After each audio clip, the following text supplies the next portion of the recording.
and the Association of Jewish Ex-Servicemen and Women. 60,000 Jewish men and women served in World War II. 2,500 of them were killed fighting.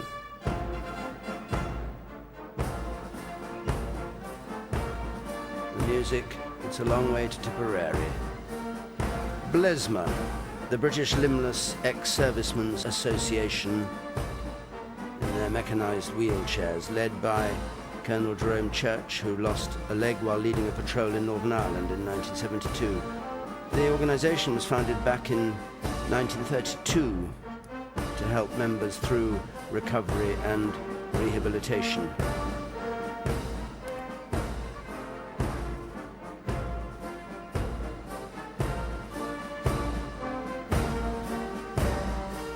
And with them, behind them, the Wheelchair Sports Association, British Ex-Services,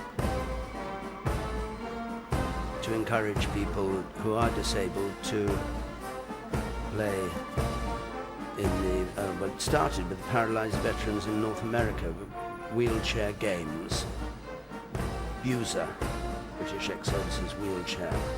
The Royal Hospital, Chelsea, founded by Charles II in 1682 for the succour and relief of veterans broken by age and war. Not that these redoubtable figures look broken by either. Queen Alexandra's Hospital Home for disabled ex-servicemen and women. 103-year-old Harry Molyneux, who used to be in the Royal Honourable Artillery Company, rather, is here today. He fought at Alamein. He was shot in the leg there.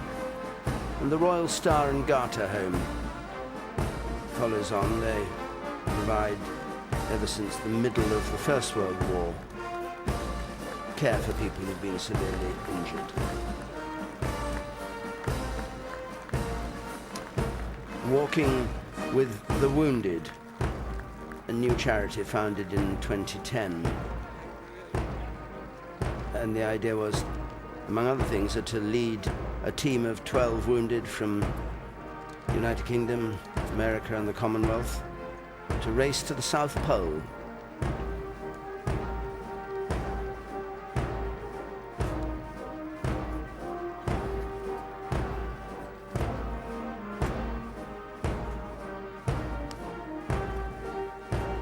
And the next column begins with the Merchant Navy Association.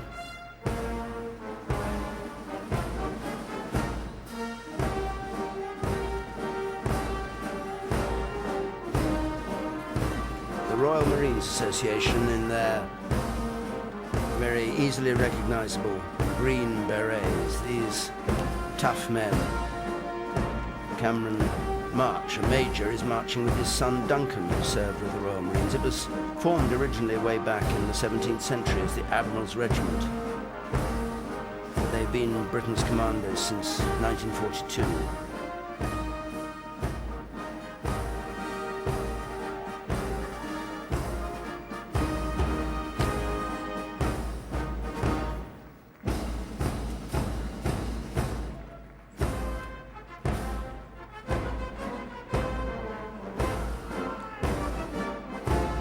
Telegraphists, or telegraphists, I should say, Air Gunners Association here. Dickie Richardson, who was at the Field of Remembrance yesterday, they served in the Fleet Air Arm, flew in the rear seat of aircraft from aircraft carriers. Not a very salubrious place to be. So as they go past, we'll see much more in a moment. Let's join Sophie Rayworth. And I'm here in amongst all these veterans with Colonel Matt Jackson. Your first time here in Whitehall at the Cenotaph. What have you made of it so far? Well, I mean, the 2-minute silence was, utterly amazing. You could see the thought process behind everybody about what they were doing and the remembrance and what it obviously meant to a number of individuals. You couldn't hear a thing other than the leaves in the background. Yeah, it's amazing. Humbling, isn't it? Hugely humbling. And now, of course, it's sort of a palpable change in atmosphere. You know, we've gone from a real sort of thought process, but now almost a kind of like a celebration of life, much like after a wake or something like that, where you can feel people now, sort of the mood has completely changed, much more open, and people are clearly kind of, remembering that aspect of it now, which is important.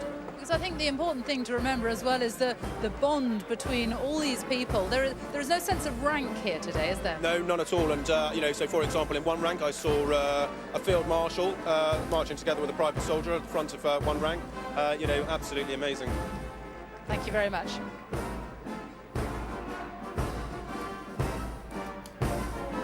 The Type 42 Destroyers Association.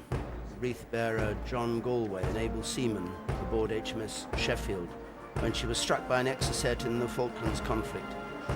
20 men on board died. We've seen many others go past. From the Royal Navy, Tiger, Vincent, Glasgow, Cumberland, Ganges, training ship, Andromeda, Bulwark, Albion, Centaur, they've all marched past.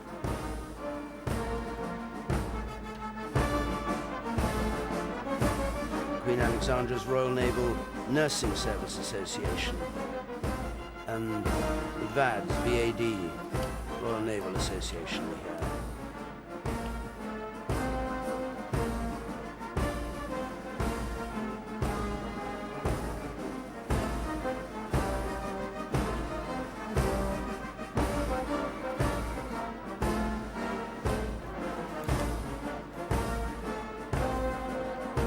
Russian Convoy Club. Now significantly they've been awarded a new medal, the Arctic Star, this year. Their wreath layer is Trudy Grenfell, who's marching in memory of her father, Commander Eddie Grenfell, who died in June this year just after he'd been given the new Arctic Star at his home in Portsmouth.